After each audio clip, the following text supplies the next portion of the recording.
Hello students, welcome back to computer organization classes. So we are talking about the first module concept. So in that addressing modes, some of the addressing modes we have already discussed. Please go through the syllabus. So basic structure of the computer as well as machine instruction and program are the two chapters. Those topics are covered here in first module. So till addressing modes, so this is what the topic. The addressing mode is the topic of discussion. A few more modes to be discussed, followed by say some additional topics are there: assembly instructions, basic IO operation, then stack queue, subroutine, additional instruction, as well as encoding of machine instruction. These are the topics remaining that I will be completing in another 1 or 2 sessions. Okay, let us continue our discussion with respect to addressing mode then. So the next topic is about the indexing and array. A different kind of flexibility for accessing operand is useful in dealing with list and array. Array is not, it's a collection of similar elements under common name. Please recall the array concepts which you have studied in the first semester. So in index mode, the operation is indexed as, so x, it is marked with x, that is called as index or offset value, that will be added with the contents of pointer register R1. Okay, so x of Ri, please go through the syntax, where x represents the constant value which defines the offset. Ri is the name of the index register. So effective address is calculated as the content of Ri, that register value, in addition with the constant value x. That is what the target address or effective address. So here is the example for that. Destination register is R2, source register is pointer register R1, but it is not the indirect mode, it is the index mode. How to identify?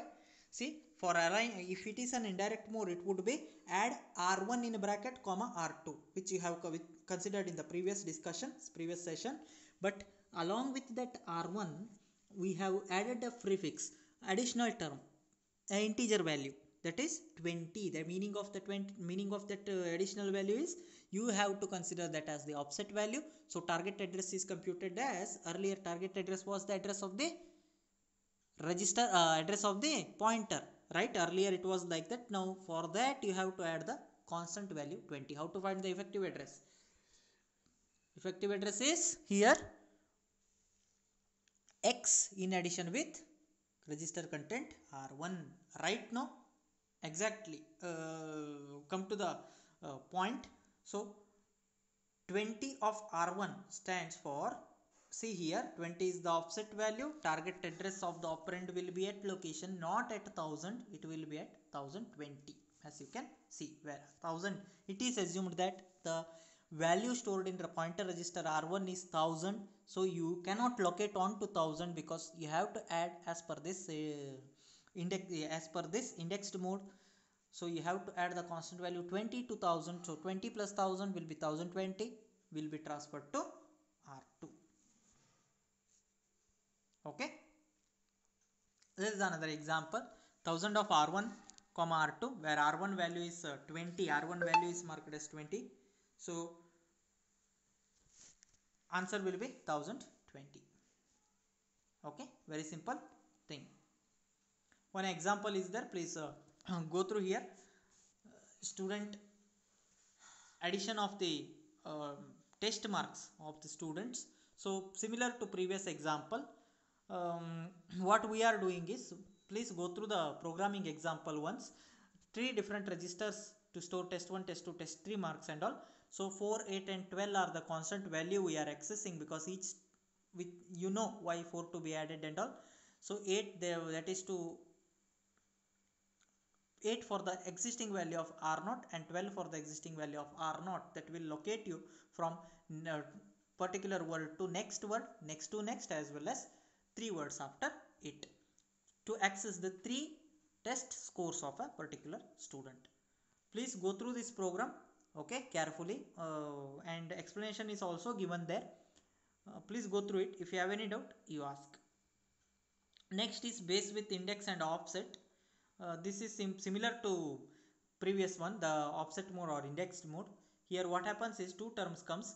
Earlier it was 2 term, now 3 term comes. So 2 registers in addition with offset value. Then we have relative mode. Relative mode is what? It is similar to the index mode, but what happens is instead of general purpose register, we are accessing the special purpose register program counter. So it will be used later on in different examples. You will come to know better about it. Then additional instructions we have, that is increment and decrement. Please remember auto increment, which does the increment by one word means constant value, addition of constant value 4, that will take you from one word to next word. That is done automatically by this mode. And r minus stands for decrement by one word. Please remember, one word means what? Set of 4 bytes. Memory is byte addressable. It is not just addition of constant value 1, it is the addition of constant value 4 because of what? Because of the uh, because of locating to the next word in the memory. It is automatic. Okay, so the previous program is updated here. You can refer to the previous program which I have explained in detail, the addition of n numbers using we have used the pointer register, I mean index mode. Okay, sorry, we have used the indirect mode.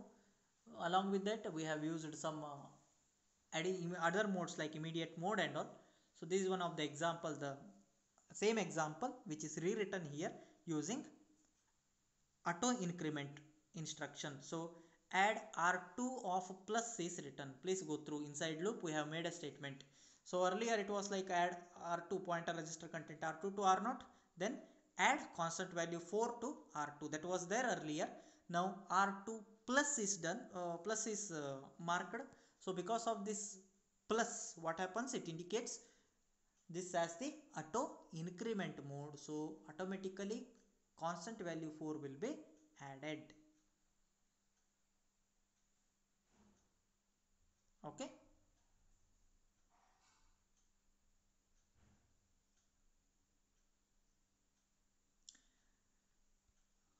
please go through the program, make a note of it. A little bit about the assembler directive. Assembler, next let us see, directives are nothing but the commands. So some keywords, okay, like origin, equ. Eq stands for equal to, and origin stands for the from where to start. Okay, this is one of the simple example, one example there. You don't have to study this entire example and all. Now just concentrate on the keywords eq, origin, data word and all. Okay, here it is marked origin, from where to start, data word, then reserve, what it does and all. Okay, reserve, which is used to reserve the block of memory. Data word, which tells the assembler to load the value into the location, and data word 100, load the value to the location. Okay, n is the location which holds the value 100. Then we have end instruction, which tells the assembler that this is the end of the source program. Return, which is used to actually call, and return instructions we will be studying in detail later. So return will change the control path of the control back to the calling program, and call is the instruction which change the path of the control to the particular module. Okay, this is what the general format of a statement. So label, operation, operand and command, comment line. So operation and operands, that is operation stands for opcode, like r like add.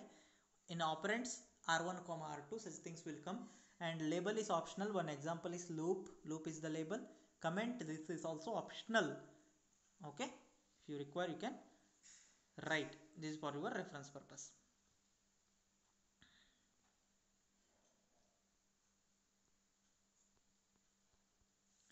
Next important concept is about the basic input output operation.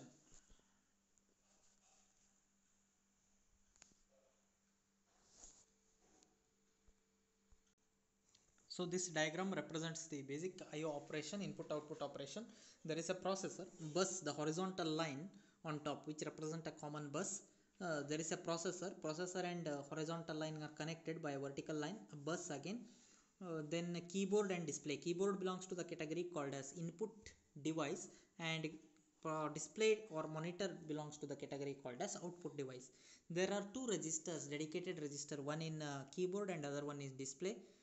Keyboard register is data in register, and display register is data out register. we have a bit s in and s out. S in is a dedicated bit and s out is a dedicated bit, right?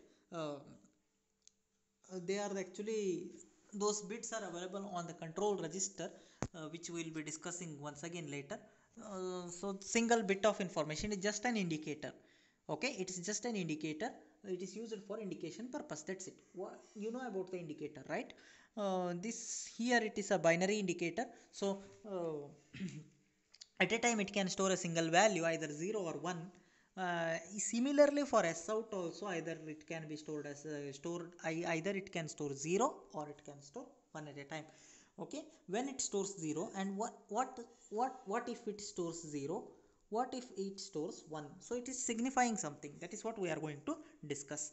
Whenever user is entering a data, whenever user is entering data from the keyboard, once the data is entered, the data will be stored in a buffer register called as data in. Data in, there is a box you can see which is called as a register, and the register name is data in register, input register. Okay, once the user enters the data will be stored in a register called as data in register. And what happens, as soon as the value entered by a user in data in register, character by character, okay,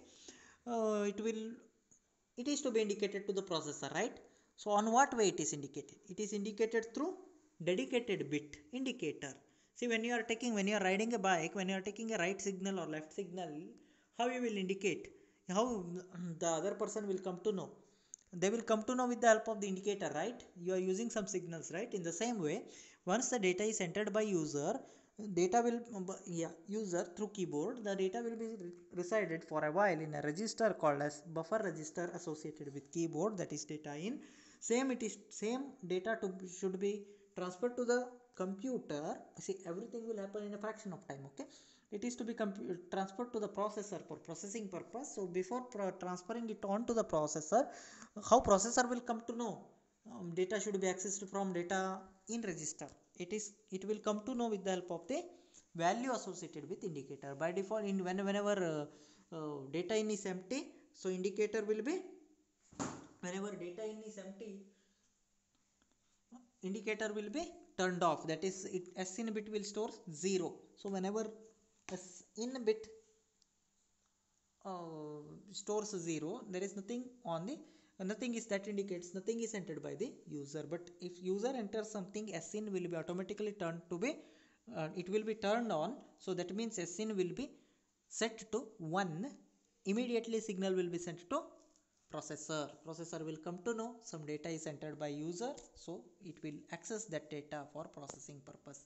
Same for the output device as well, data out as well as s out. Please go through this explanation. Very simple concept. Okay, so we can use either instruction move or move byte, which is used to transfer a single byte of data instead of transferring an entire word. So byte by byte transformation for character, move byte instructions are used. So what operation it does is, actually data from data in register is copied to R1. So move byte data in comma R1 is written. So next we have the concept called as stack and queue, which I will be covering in the next session. Thanks for watching. See you in my next video.